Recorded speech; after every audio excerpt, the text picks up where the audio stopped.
TPP from a slightly different perspective. So most people talk about the TPP as an economic arrangement that is good for advances corporate profits at the expense of workers, and there's no disagreement about that. But I'm going to talk about how the TPP is also a tool for geopolitical control in the region, meaning that it's about the contest between the US and China about who controls the region. It is an agreement that is very divisive for the region and has serious consequences for the region geopolitically, and why it's important for people in the Asia Pacific as well as people in the United States to fight together to oppose the TPP. So my presentation is going to start from, I'm going to give a little background. I think this is a history that most people are familiar with. I'm going to go back to China's industrialization in the past 2-3 decades. So most people know since the 1980s, China has rapidly industrialized its economy, and it's become the fastest growing economy in the world. It is now the largest global exporter and the second largest importer, second only to the United States. So what this means is that this meant dramatic changes for people inside China, but also huge changes for the entire region as a whole. I remember I grew up in the Midwest, in South Bend, Indiana, and aside from Notre Dame University, the only other industry there was manufacturing of auto parts and components. And Detroit was obviously the hub of auto manufacturing, but a lot of the cities around there in the Midwest, they were all making parts and components, and they were all being sent to Detroit and were assembled. So China is like the Detroit of Asia, right? So all the smaller countries surrounding China are all making parts and components, mainly for IT products, electronic products.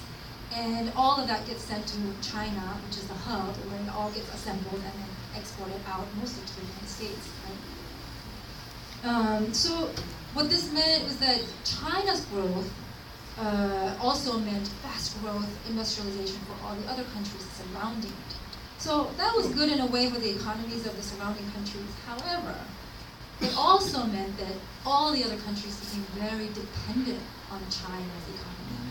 So just like all the cities in the Midwest became so dependent on Detroit, if Detroit failed, then everybody else failed because they didn't have any other economy or industry of their own, right?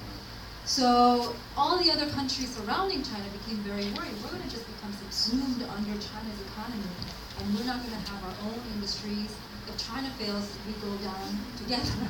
And if the United States economy declines and there's less demand for Chinese products, then China's economy stagnates, and then that means the entire region also declines. Right? So a group of countries called the Association of Southeast Asian Nations, ASEAN, they started to worry about this, and they formed an economic bloc.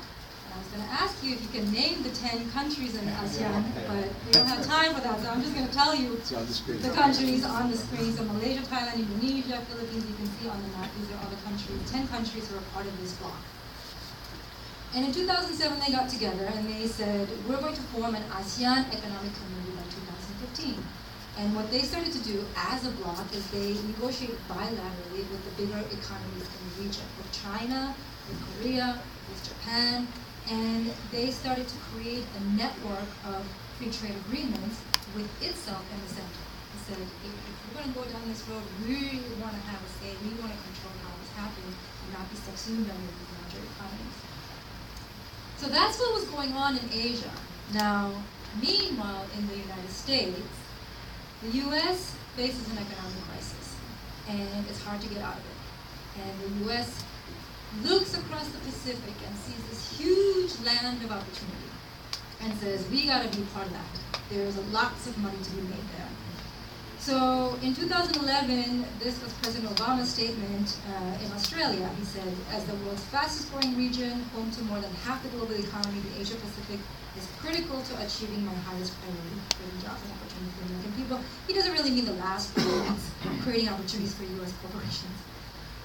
So what he did was he declared what's called the Pivot to Asia Doctrine, which basically means the Asia Pacific is going to be now a priority region for the United States, and it's going to do what it has to do militarily, economically, diplomatically, in order to make sure that the U.S. is in control of the region. So part of it was a military shift, so shifting 60% of the U.S. Navy to the Pacific region, also creating a network of U.S. bases, basically encircling China so that, and this is the map that you're seeing here, it's too small for you to see probably, but basically all of those dots on the map are where the U.S. has military bases, and you can see that it's encircling China, so to make sure that it's the U.S. that's in control of the sea lanes and the trade routes. Military exercises and forging new military alliances with all the little countries in the region. Part of it also involves fueling and fanning territorial disputes. So historically in the region there are disputes between many countries, especially smaller countries with China about territories, about small islands in the sea. It's not really about the islands that are uninhabited, but it's really about the oil and natural resources under the sea around these islands. And the U.S. is basically egging these disputes on, saying, you see, this is why China is such a bully in the region. This is why you need us, our presence in the region, because you need us to counter China's bad behavior. The other thing that's very worrisome is that the United States is also backing very unsavory rulers in the region. The guy on the right is Abe. He is the current president of Japan. He's also the grandson of a Class A war criminal. The woman on the left is the current president of South Korea. She is the daughter of a former military dictator. So they're now ruling these countries, and the United States is very close with these rulers to basically